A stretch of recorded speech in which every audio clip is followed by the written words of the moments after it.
podcast party. Descent into Avernus.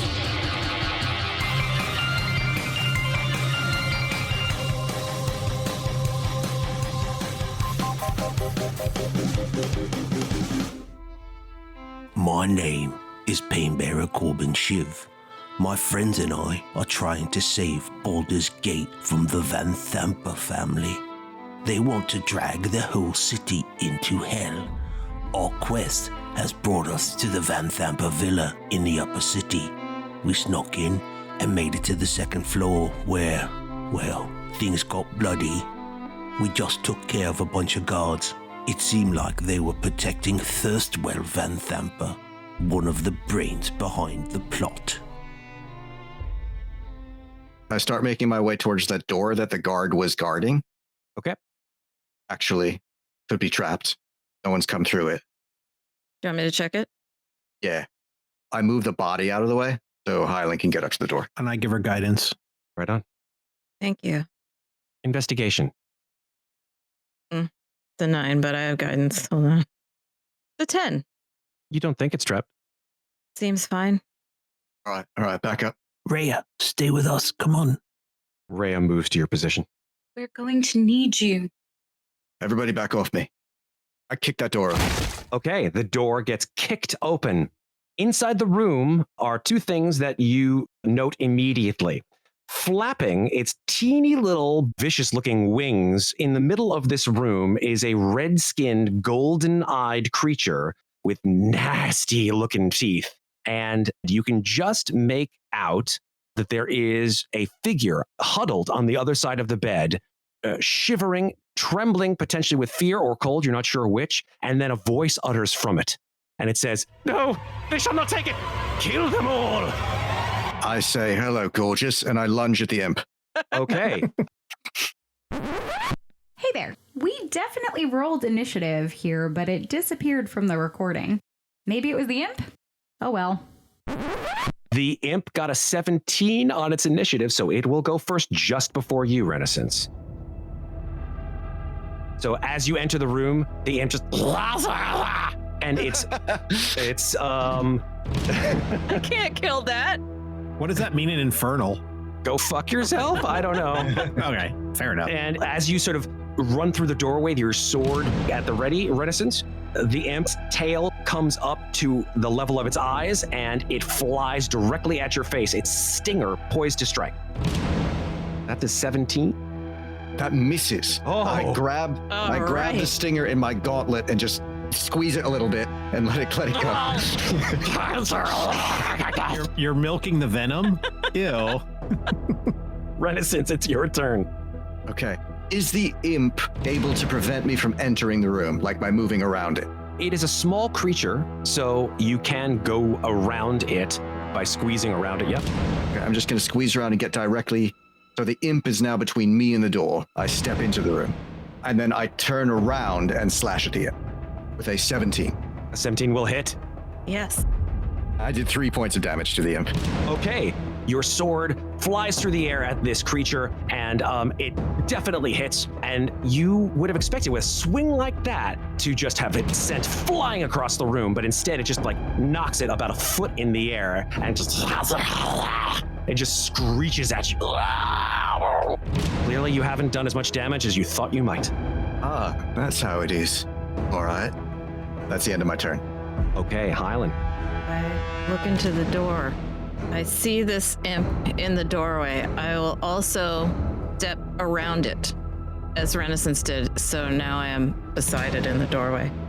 And I'm going to reach or... Okay, what am I going to do? All right, I get in there and I stab it with my short sword. Alrighty. That's a 17 to hit. 17 will hit. Okay, that does 8 piercing and 9 sneak attack for 17 damage. Okay, your short sword attack is a good one, but even you still feel that an attack like that would certainly have felled any mortal man. And you do see this sort of black blood issuing forth from your wound in this creature, but it is not dissuaded from its attacks against everyone else in this room. Maybe your weapons are just not as good as you thought. Right. Okay, and then I'm about to hit with my offhand short sword attack, and my short sword falls out of my hand, and a glowing blade shoots out of the palm of my hand. What? And I just instinctively stab it with it. Okay. Whoa. Corbin, you're unfortunately on the other side of the wall. You don't see this. That's so sad. Do I even hear a weird hum or anything? I mean, does your blade make a I don't think so. noise? Do you have a lightsaber coming out of your hand? Yeah. Let's just call it what it is. That's a good question. I don't think so. I think it's quiet because, I need to be able to sneak. So I think it's quiet, but I love it. it looks pretty amazing. I think it has like little runic symbols on it when it comes out. Okay. I love that. This is the offhand one, so it's not going to be that great. I got a 9. Yeah, a 9, unfortunately, is not enough. Although the blade looks amazingly cool, and you look over at Renascence, his eyes grow a little wide upon seeing this for the first time. The imp is able to dodge deftly out of it. I look down at it and it sucks back into my hand, and I just look up like, what?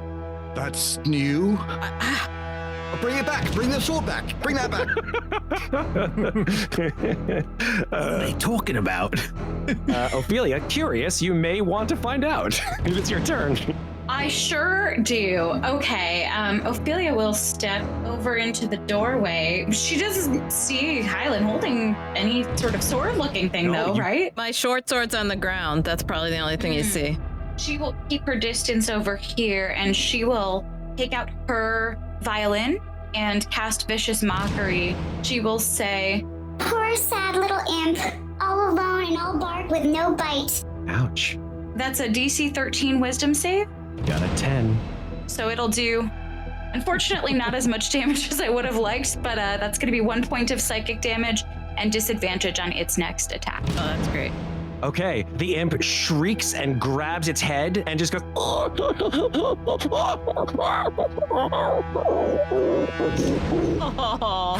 and flops to the ground and turns into a big, messy, black puddle of goo. Well, I guess I hurt its feelings. And everything else. Yeah, feelings, brains, guts. Okay, anything else, Ofelia? No, I that's it. I think she's surprised that it had as much of an effect as it did. All right. It is now the trembling pile of jello that has been hiding in the corner this whole time. Our friend Thurstwell Vanthampur, Oh! who stands. We're just running a progress through this family. Hey, he is a thin, gaunt, lanky individual with sharp features and sunken eyes and a receding hairline. You should eat more protein. Is unfortunate. Ichabod Crane. Very Ichabod. Yeah, for real. Mm-hmm. He stands up and says, You killed my favorite imp. You'll die for that. And he casts a spell on the closest person to him, Renascence. Make a dexterity saving throw. 8. That is a fail. A gleaming sort of orange light appears over your head, and this sort of intense pain racks your entire body as he casts Sacred Flame at you and does 4 points of radiant damage to you. And then he says, You'll never get it. No, you'll never get it. So it doesn't have to go this way. Thurstwell, we're here for Thavius Krieg. Where is he? No, you'll never. And he sort of moves a little bit towards the window to the outside. And he looks at the window and he looks back at the window, looks at you. No, it'll never happen. Corbin, you're up. All right, Corbin's gonna look back at Reya real quick and be like, "Come on, inside with us. Come on!" And he's gonna head into the room. He's gonna step on the imp and just squash whatever is left of it. It's like black goo sticks to your boots. Oh, this is disgusting. He's gonna walk right up to our friend Thurstwell, and he's going to try to grab him with his big bugbear arms. Yeah. Make a wisdom saving throw, please, Corbin. Wait, wait, why am I doing that? Make a wisdom saving throw, please. Touching him. All right. Oh man, I'm +3, so I got a 37. No, it's an 8. I'm like, can I go that high? Okay. Your hands move to grasp the lapels of this individual, and his eyes stare into yours. And for a second, you see the face of Painbearer Averly Hollow, and she looks at you with just disdain and immense sadness. And you think, I'm so sorry. I would never touch you in such a way. And you have been affected by the Sanctuary spell. You must direct your attack at a different target or lose it entirely. I'll look at Ren. I'll think about it for a second, but I will just... Can I attack the bed? There's a bed next to me. I guess the bed is a target. No. Chop the bed in half. It's up to you. He's just going to... No, and just going to move next to him. And that's his turn. Okay. Reya, hearing the fracas, comes running into the room and sees Thurstwell Vanthampur there on the other side, his back to the window, and she just, like, her face changes from what it was before with fear and trepidation to resolve, steely resolve. And she just levels her head and charges at Thurstwell. That was her action. She moved down the hall, and she's now standing directly in front of him because she dashed down the hall. Renascence, it is your turn. I trace my hand over the eye that Ofelia painted on my breastplate, and I say, I'm the Watcher. I'll be vigilant in the face of corruption. I'll be true to my friends. And I'm going to use Watcher's Will. And I choose myself, Corbin, and Hylan. And for the next minute, we all have advantage on wisdom saving throws. Awesome. Fantastic. Thank you. And then I step up on the other side, so I'm flanking him with Corbin. But it does use my action to use my channel divinity, so I don't have another move here. Okay. You can still speak. Speaking is a free action, of course. I say, it's over, Thurstwell. I point to the eye, and I say, it's not going to work on me. So you better start talking. We don't want you. We want Krieg. He stutters for a second and says, no. She'll know. She'll know. I can't. I'll know if you don't tell me what I want to hear. Make an intimidation check, but make it a disadvantage for reasons yet to be determined. That's not going to do it. I have a hunch. Just a 6. 6, yeah. Beads of sweat just start coming down off this gentleman's head, and his hand moves to the windowsill. Hylan, you're up. Okay, I'm going to run up to him. I'm going to look him in the eyes, and I'm going to half Wolverine style. Oh, God. half This can't be good. half Sorcerer Supreme style. Oh, my God. Move my hands and then flick them just to shoulder height, and the blades are gonna come out of my hands. I'm gonna, just for a split second, look at it, and my mouth is gonna kind of half smile, and then I'm gonna stab at this guy. Oh my God. Nice. Okie dokie. Hopefully, maybe this time I'll hit. No, that's an 8 for the first hit. Okay. First of all, on the first attack, I would like you to make a wisdom saving throw. That's an 11. Yeah. Your first attack, you aim your blade at Thurstwell, and just as your arm extends, his face changes, and you see Renascence's face. And you know this can't be true. This isn't real. But something in your lizard brain says, no, don't extend. Don't push it. You would never hurt Ren, ever. Choose a different target for your attack. Okay. Or just drop it. Or lose the just attack. drop it or lose the attack. I just drop it, and I look at him, and I look at Renascence, and I keep looking back and forth, and I don't do anything. Okay. And unfortunately, because you lose the attack, you cannot make a second one. I'm just gonna stay where I am. I don't want him to get out the window. Okay. Ofelia, it is your turn. Ophelia begins to play on her violin, and she sings, The Queen of Hearts, she made some tarts all on a summer's day. she casts Tasha's Hideous Laughter. Awesome! Oh my Oh, that's brilliant. I love this spell. It's the best spell. He needs to make a wisdom saving throw. DC 13 wisdom save. He fails. Amazing.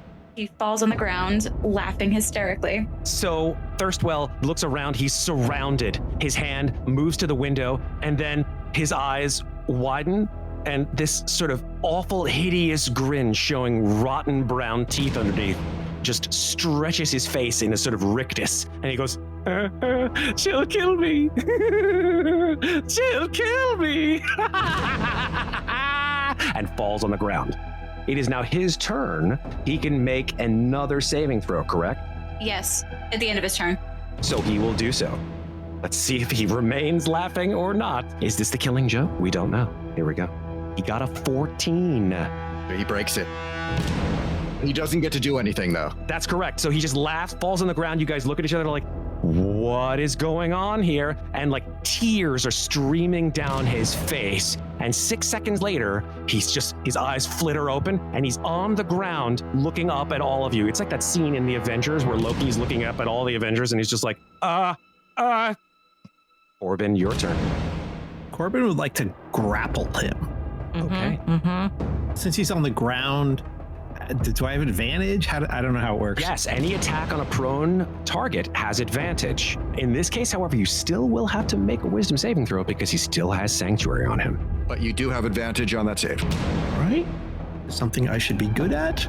Well, I crit failed on the first one. Oh dear. 1, and I shake it off and rolled a 19 on the second. Woo! All right. Very good. So yeah, again, you sort of reach down and again, you see the face of Sister Painbearer, but then you know this isn't real. You shake it off, your eyes close, you reopen them, and again, this sort of awful face of Thurstwell Vanthampur is before you, and you're able to attempt the grapple. Go ahead and make your roll. Thank you, Ren. I see it clearly now. 17. Yeah, he rolled a 4 on his acrobatics roll, so he like tries to get out of the way, and you have him. I'm gonna pick him up, and I'm gonna carry him over to the bed and push him down onto the bed. Stay still. I don't want to snap your neck. Stay still. Okay. Someone tie him up quick. That's my turn.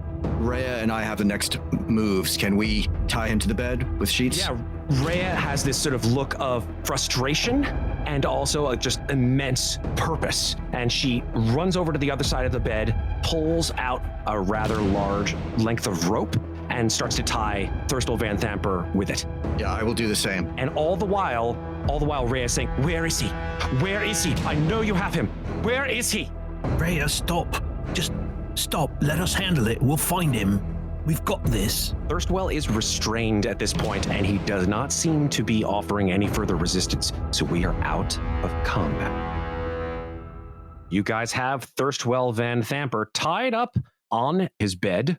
He doesn't struggle that much, surprisingly, but he is clearly scared out of his mind, and his eyes flit from one to another of you as you stand around his bed. I say, I wonder if you're carrying something, Thurstwell, that's playing games with us a bit. I just would like to search him. Okay. To see if maybe there might be something that's causing that effect when we try to touch him. Okay. Searching is not technically an attack, and obviously since he's restrained, you're able to sort of fight through the weird aura that he has around him. He doesn't actually have any weapons on him at all. Seems to be just a spellcaster of means, certainly. The only thing of note that you do find on his person is in the pocket of his robe, you find a key. Nice. Okay. I pocket the key. I'm also going to relieve him of any kind of, if he's got spell components on him or something he might be using as a spellcasting focus, like a wand or pendant or anything like that. I'm certainly going to take that off of him. Or any kind of religious symbol. Exactly. Yeah, well said. Yeah, hanging around his neck is a rather strange necklace. It is a grotesque, fanged creature with enormous horns sprouting from its temples. Clearly some kind of devilish or demonic visage. Do we know what this is? Make a religion check. I will help you with that. Ilmata, guide me in this. Oh my God. Terrible rolls. And guidance, so I rolled a 9, plus my guidance is 110. Well, clearly devilish, most likely, considering all the things that you've run into. You can get that from inference, but who that is, you're not sure. I think it's some sort of scary devil thing. Throw it in the fire over there. Yeah, I'm going to pick it off him with my tip of my sword without touching it with my hand. Okay. And I do want to try to remove it from him and fling it into the fire. You fling it into the fire. It starts to glow red hot as it stays in the fire. Clearly made out of some form of metal that is able to be burned. I look around the room. Is there anything else of interest here? Yeah, so there are curtains covering the windows of this rather plain room. There's the bed. There is in the corner of the room, actually right next to you, Renascence, a claw-footed iron bathtub. There's also the fireplace as well. Standing at the foot of the bed is an iron padlocked chest. I'd like to check it for traps. Oh, I was going to say, Vanthampur, where are you hiding it? Because he was talking about something. I don't know what it is, but I'm going to try to bluff him. Okay. Where are you hiding it? Make a deception check. Great at deception. Natural 20, which is a 19. Okay, not bad. All right. Maybe it's just your imposing nature and or ability to just see through his need to hold something back. And he doesn't say anything to you, but as soon as you utter those words, his eyes fall to the padlocked iron chest and then back to you and says, no, please. Mm-hmm. Oh, you'd like us to unlock that chest with his key? You wouldn't. That's what he wants. Is it trapped? He says nothing. And then Reya grabs him by the lapels and sort of sits him up and says, answer the woman. Is it trapped? Thurstwell says, no, it's not trapped. Insight? Make an insight check. 12. Can't be sure, but he seems like he might be telling the truth, especially since Reya sort of strong-armed him. I say, I'm bleeding a bit. Has anyone got anything? I can do it. Wait, listen, Vanthampur. I'm the only chance you have of getting out of here alive. So tell me, is that chest trapped? I need to know. So I'm going to good cop him over her bad cop. His sunken eyes meet yours, and he says, you have to promise me that I'll get out of here alive and away from her. Promise me. Who's her? I got to know the details. He sort of squints and says, what? You mean your mother? Of course I mean my mother. Why don't you give me the information first? Make a persuasion check. Another natural 20 for a 19. He says, right. I never thought I'd say this, but I trust you'll keep your word. You must promise me. Take it far away from here. Don't ever try to open it. It's a horrible device. Just leave. Never let her get her hands on it. I won't let her get it, and I won't try to open it. You have my word. Promise me that I'll get out of here alive. I gotta trust you first. Because if you lie to me, you're dead. I'm telling you right now. It's a little bit of a conundrum, I'd say. I've been working on it for days. Haven't been able to open it. But ever since Thavius Krieg came and granted me the ability to try to figure it out, I've been working on it day and night. What do you mean Krieg granted you the ability? He's not your prisoner. Reya looks over at Thurstwell and says, did you say Thavius Krieg? He says, yes, of course I did. Leave him be. I'm talking to him. Not you, me. Reya sort of gives you a little bit of a side eye. I go back to good cop. Come on, tell me. Well, he arrived in the city a few days ago with it. And Mother insisted that Thavius let me have my attempts to try to open it, since he couldn't actually figure it out. I'm quite smart, you see. Thavius has other plans. Wait, I know you're smart, I can tell, but I'm not smart, so I need a little more. What were Thavius's plans? My mother is below. And he sort of looks at the floor. With Thavius Krieg. Right, they're in league. They're in league, right? Well, of course they are. I mean, I knew that. I was just, making sure you knew that. All right, keep going. I shoot a look over to Reya to see how she's reacting to this information. She's smoldering. She's just like, if like little cartoon lines of anger could come out of her head, she's just like gripping her fists. I sideways glance at Ren, like, keep her in control. Like, we're getting information here. Thurstwell continues and says, Mother and Thavius are plotting to seize control of Baldur's Gate after all. Well, I knew that. Sure. Why wouldn't they? Well, then you must know about the shield, of course. Tell me what you know. Leave nothing out. Come on. My brothers and I recently stole a very powerful artifact, the shield of the Hidden Lord, from a crypt underneath the city. The shield is quite powerful. Not so much for the fact that it is immense and horrifying to look at, but it is the resting place of a powerful entity known as a pit fiend. This pit fiend's name is Gargoth, and he says it and his eyes sort of like trace up to the ceiling in almost reverence. Does that name mean anything to me? Or me. Make a religion check. Doesn't to me. I got a 5. 11. Neither one of you have heard of Gargoth. Can the rest of us try just for shits and Absolutely. You giggles? guys can make religion checks. Hylan get a 10. Ophelia got a 9. None of you have ever heard of Gargoth. When he says the name of the whatever this fiend is, I cover his mouth, say, no names. Don't use names. Don't use names. You got it? Names are powerful. Continue. I take my hand off his mouth. This fiend is trapped in the shield and has vowed to help me and my family conquer Baldur's Gate if released. And Thavius, of course, is confident that he can devise a way to release the fiend from the shield. And the shield's in your chest. No. And he sort of looks at you. He looks at you with a look of disappointment. Shit. And he says, the shield is with my mother and Thavius. In the chest is something Thavius thought you could open for him. Something you could solve. Yes. Yes, I was so close. What's in it? Why does he want it open? He smiles at you and says, you'll just have to see it for yourself. I show him my palm. This is Ilmota's hand. And I give him a little smack. Don't talk smart to my friend. Answer his question.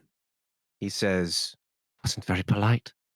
Open the chest and view it for yourself. I'm sure you will understand its true nature once you view it. If the chest or it hurts my friend, you're dead. I'm telling you right now. He nods. I don't mean to be a nag, but I really am very badly wounded. I'm going to do it. No. I mean, can anyone heal me? Oh, sorry. Right idea. Right idea. I can heal you a very paltry amount, but I will. I can also cast a Cure Wounds on him, if that would be better. I've got very little magic left, but I don't want this idiot to know it. I cast Cure Wounds on Renascence. Cheers, Ofelia. Okay. Sorry, it's not a better No, roll. that's fine. Ren, here. And I hold out my potion of healing. Are you sure, Corbin?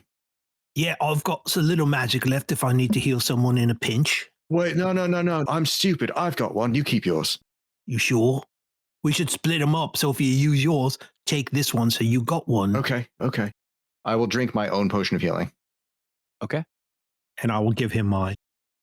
I still have one too if we need to I have one too, I heal think. people at some point. And yeah, just so we all remember that there are healing potions that we could use to heal each other. That's always useful to know. Okay. I am looking much better. Good. Okay. I pass Hylan the key. Okay. I say, whatever's in there, I wouldn't look at it. Wait. Hylan, Yes. I'm going to touch you on the top of the head. Is that all right? Yes. Thank you, Corbin. All right. You have Ilmota's blessing. Your blade will be swift. Your decisions will be quick. And you have advantage on your next initiative check. Thank you. And one more, and I give you guidance. I would assume to check the chest for traps. Thank you. Yeah, I will do that. I'll definitely give it a once over. Okay. Make an investigation check. I don't know exactly how much time has passed during this dialogue, but when it became apparent there was something that might need to be identified in the chest, could Ofelia have started preparing Identify to cast as a ritual? You certainly can do that. Yeah. Cool. That's a great idea. Make an investigation check. You guys, these rolls. Oof. That's Brutal. a 7. I have guidance. I can feel that assistance, and it doesn't feel like quite enough. So my eyes turn blue, and I use Psi Bolstered Neck, Wow. and I add a 1d6. Whoa, Whoa. cool. This is new stuff. I get psionic energy boost to my ability check. So that's a 13. So your eyes glow blue. You guys all watch as Hylan sort of like, it's almost like the air around her ripples for a second as she stares at the lock on this chest. You are pretty confident, Hylan, that this chest is not trapped. Hylan, you all right? Yes, thanks. I think it's safe enough, and I will unlock it.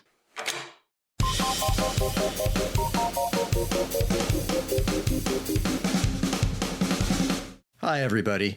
The show will be back in just a minute for the second half. We hope you're enjoying Podcast Party, Descent into Avernus, an actual play podcast from Cast Party. We're a group of D&D fans who happen to be professional actors, directors, artists, producers, and friends. We're also professional dungeon masters, and we're available to hire for special occasions, parties, corporate team building events, or any time you need an adventure. We're now accepting bookings for both online and in-person games. Check us out at cast-party.com and follow us on Facebook at CastPartyDND, Twitter at CastParty2, and Instagram at cast_party. As always, we're offering monthly free online adventures with our Dungeon Masters. These free games fill up quickly, so if you'd like to grab a spot, you should join our email list or our Discord server. Links to both can be found at cast-party.com. On Discord, you can also be a part of our free bonus live audio show, Power Word Talk. On Wednesday, July 28th at 9 p.m. Eastern, we will be live in the audio chat room discussing Dungeons & Dragons games as performances. On our website, you can find original artwork of our characters, and we're posting maps, pics, and other background material to give you some visuals to go along with a story. Our merch store features all the official Cast Party apparel and accessories that the cool kids are wearing. Also, we have started our first ever contest. You can name an NPC who will appear on a future episode of this show. To enter, look for the contest links on our Facebook, Twitter, Discord, or on the page for this episode on our website. If you enjoy Podcast Party, Descent into Avernus, please follow the show, rate us, leave us a review. We're doing this as a labor of love, and it really helps us a lot. We would love to hear from you. Message us on social media or email us at info@cast-party.com. Thanks very much for listening, and now back to our adventure in Baldur's Gate.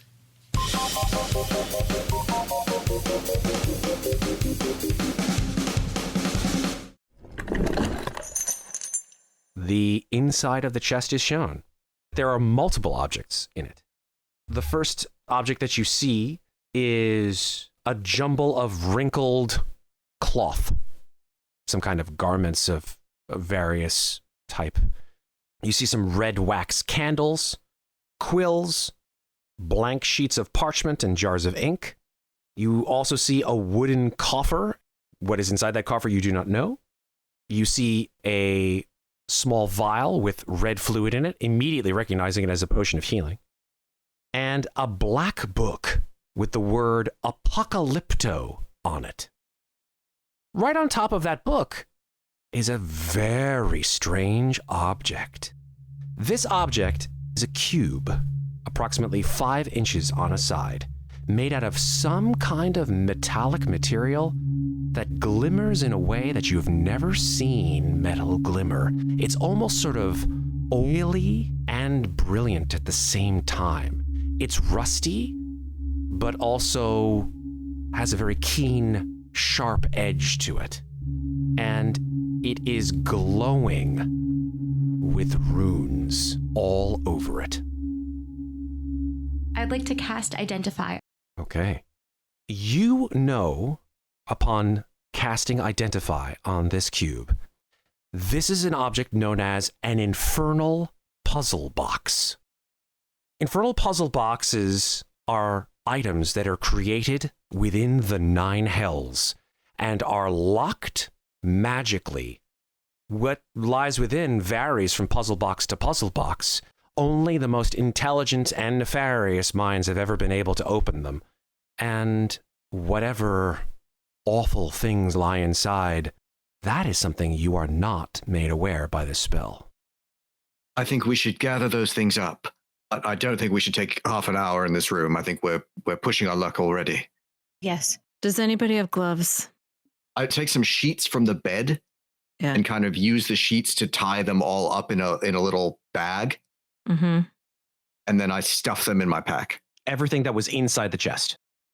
I'm actually only taking the wooden coffer, the black book, and the puzzle box, and I'm passing the potion of healing to Corbin to replace the one that he's just given me. Mm-hmm. Hylan, anything in the bottom, any false bottoms and stuff? I look. Investigation. Guided. That's a 22. You clear out the box well enough to know that there is no false bottom.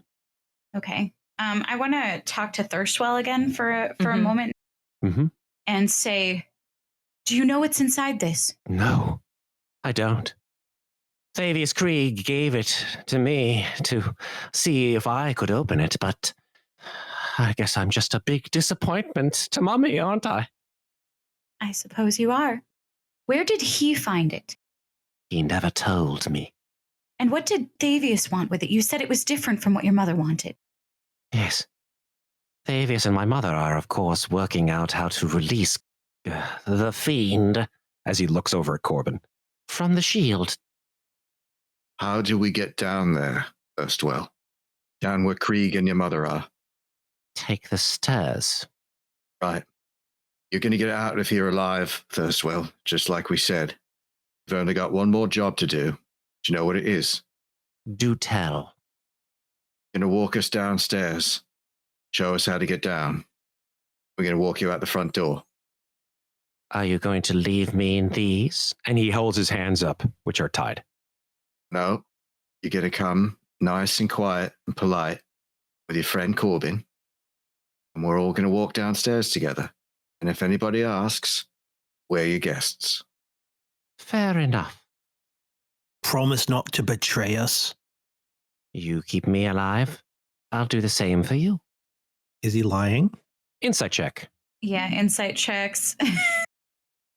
Corbin rolled a dirty 20. Ofelia got an 18.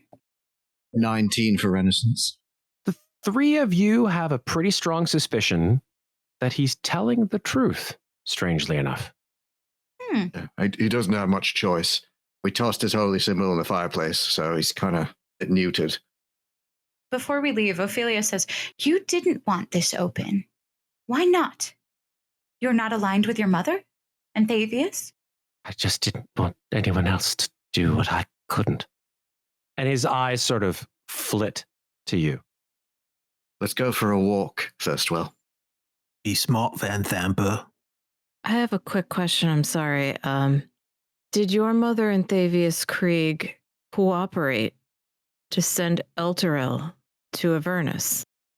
He looks at Reya, and Reya is like on the verge of tears.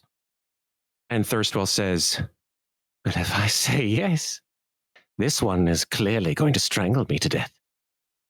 She has too much faith in those that seemingly have supported her for all these years.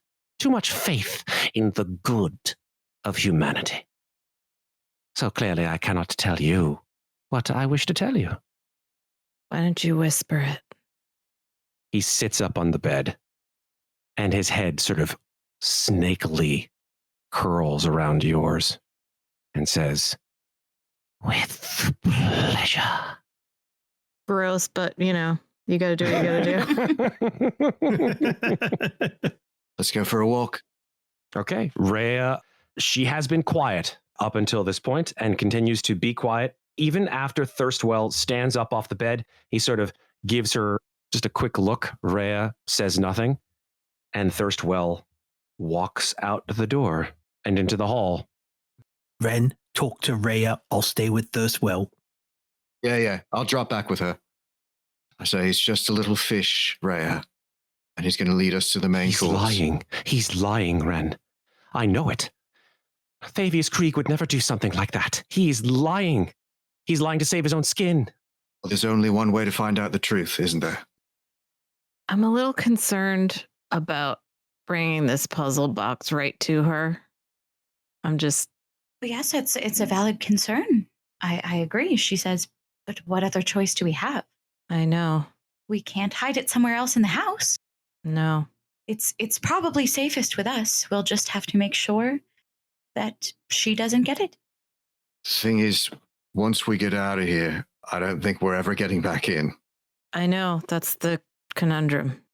Thurstwell looks at the carnage that you have wreaked in the hallway with all of these guards' bodies, some who have these looks of shock and horror on their face. And he looks at them and says to you, smirkingly, "Aye, you are quite a crew, aren't you?" We all remember that. And I put my arm around him like he's my buddy as we walk. Thurstwell looks up at you, Corbin, and says, not my type. And then continues down the stairs. Don't care. Keep going. Too furry. I'm a bear. Come on, it's all right.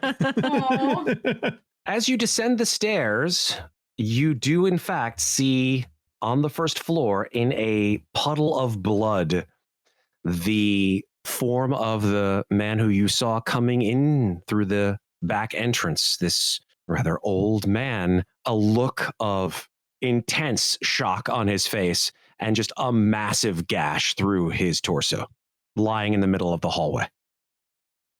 Ofelia sends a message to Reya. She only hears it in her head. Sometimes we have to do things we're not proud of. I understand.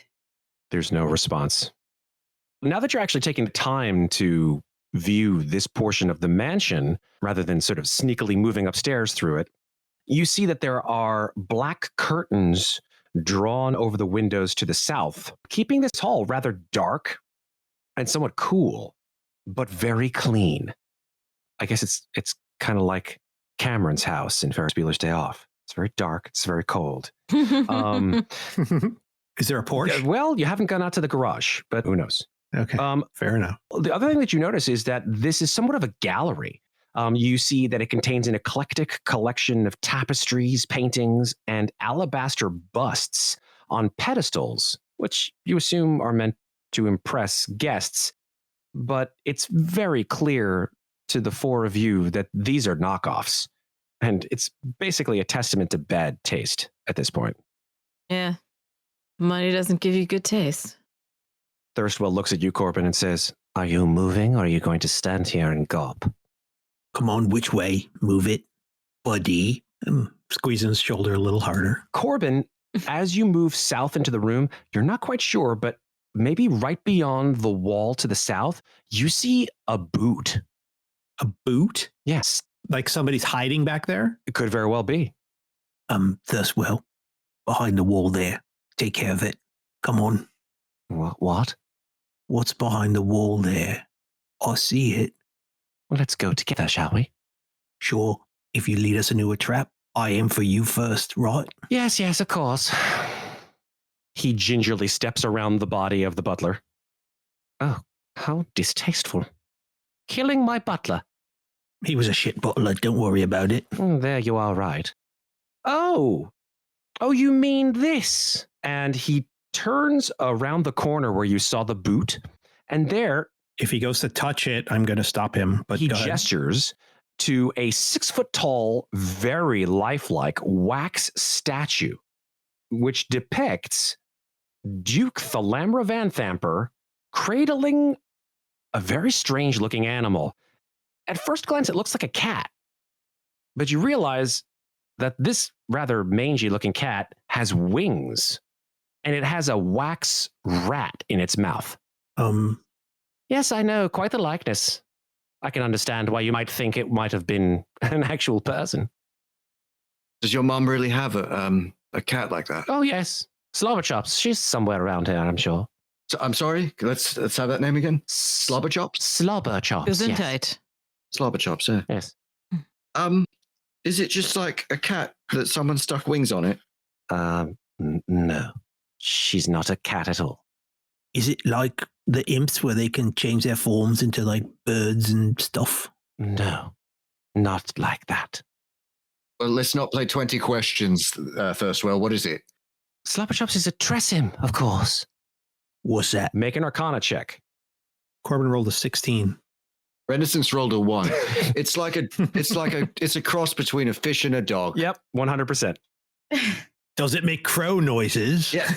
It goes.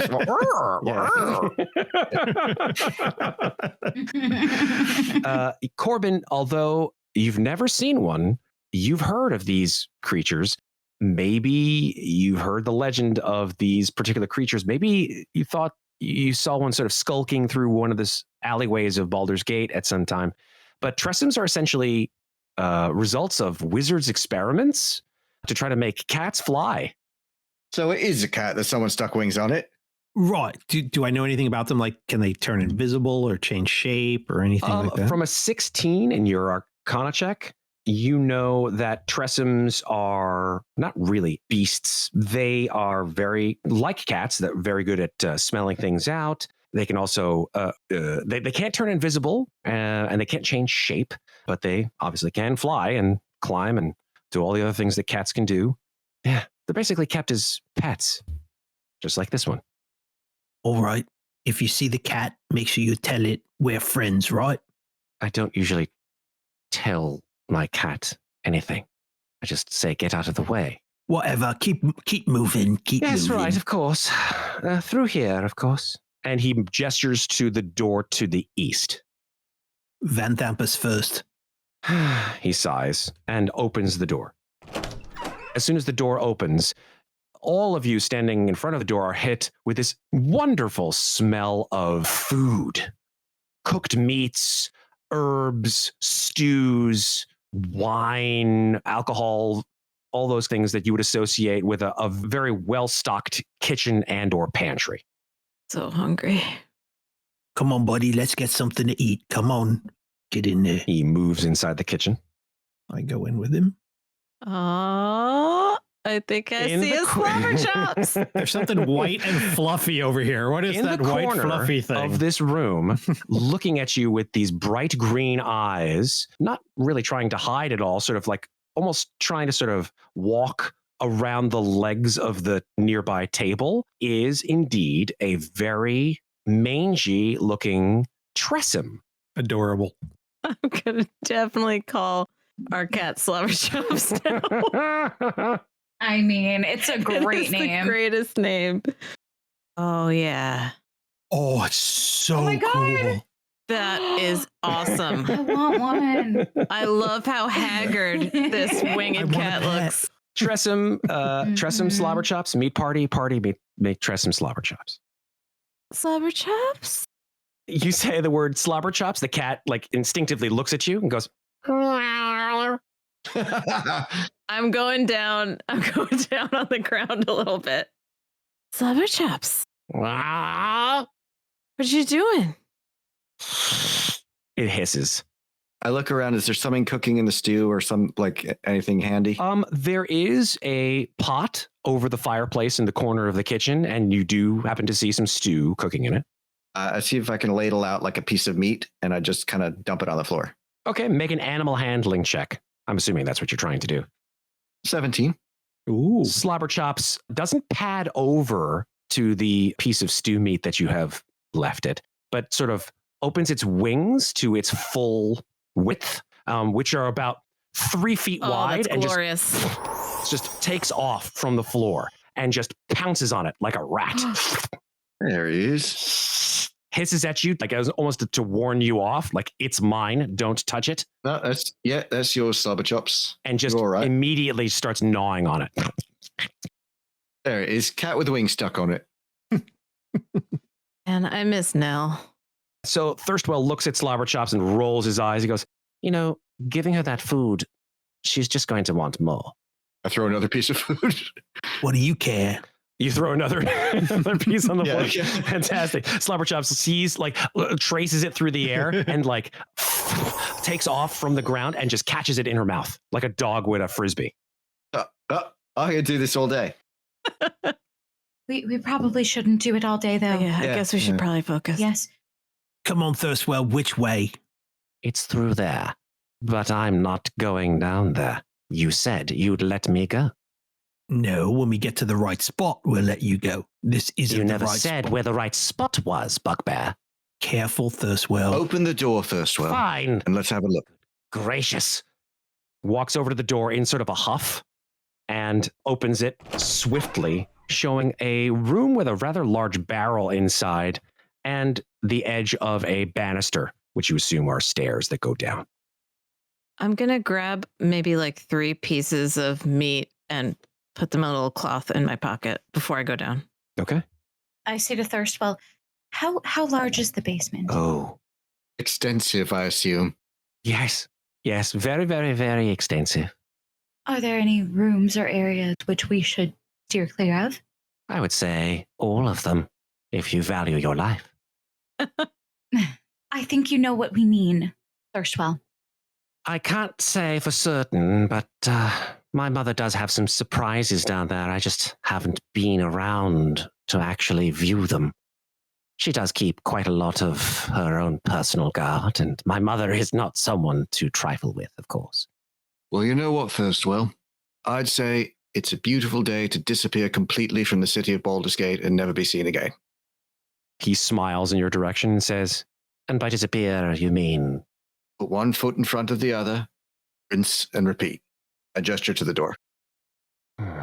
He sighs and says, well, I do have money ferreted away somewhere. I suppose that bribery is still on the docket for the Flaming Fist. Well, it is the Flaming Fist. Yeah, I would say certainly. Make sure we don't ever see your face again. You got it? Very well. Do say hi to Mummy for me, would you? And he strides out the door. Thurstwell, the boy who lived.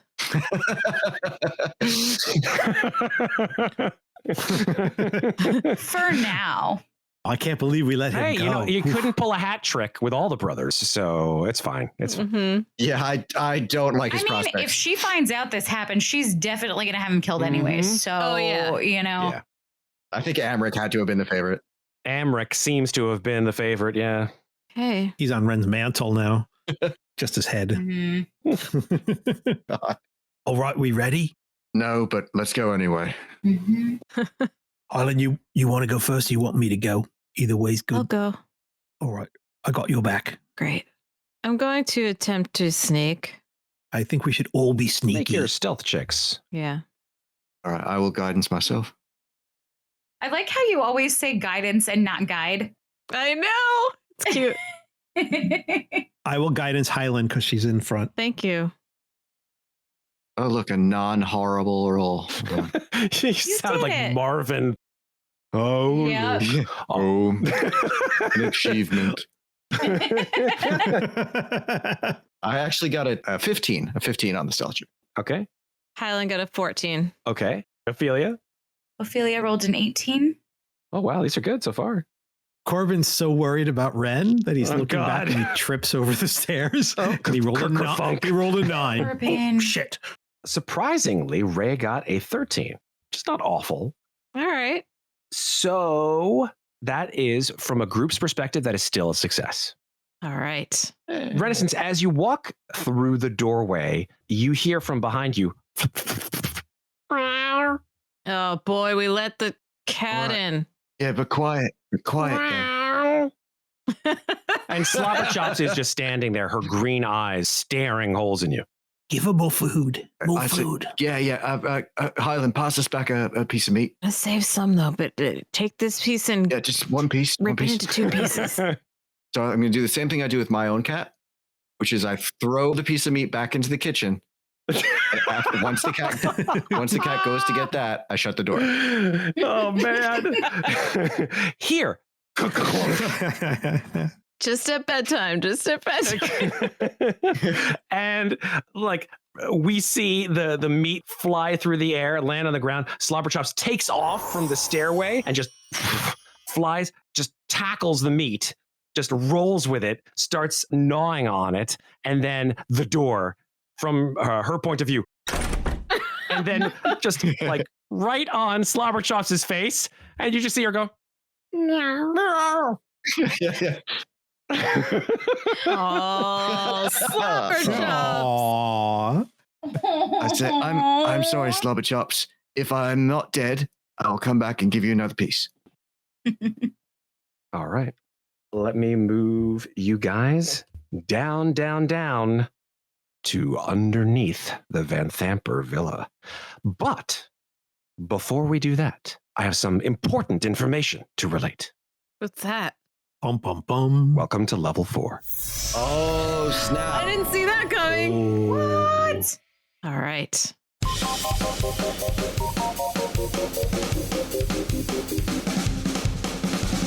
Thanks for listening. This episode featured the Dungeon Master stylings of Matt Gordon, with Carolyn Fox as Hylan, Andy Cannistra as Painbearer Corbin Shiv, Rachel Tamarin as Ofelia Liadon, and me, Tal Aviezer, as Renascence. This episode was edited by Carolyn Fox and me. Our original theme music is by Lauren Anker and Anthony DiMasso. Some sound effects in this episode are courtesy of Syrinscape. Remember, if you enjoy Podcast Party Descent into Avernus, please follow the show, rate us, and leave us a review.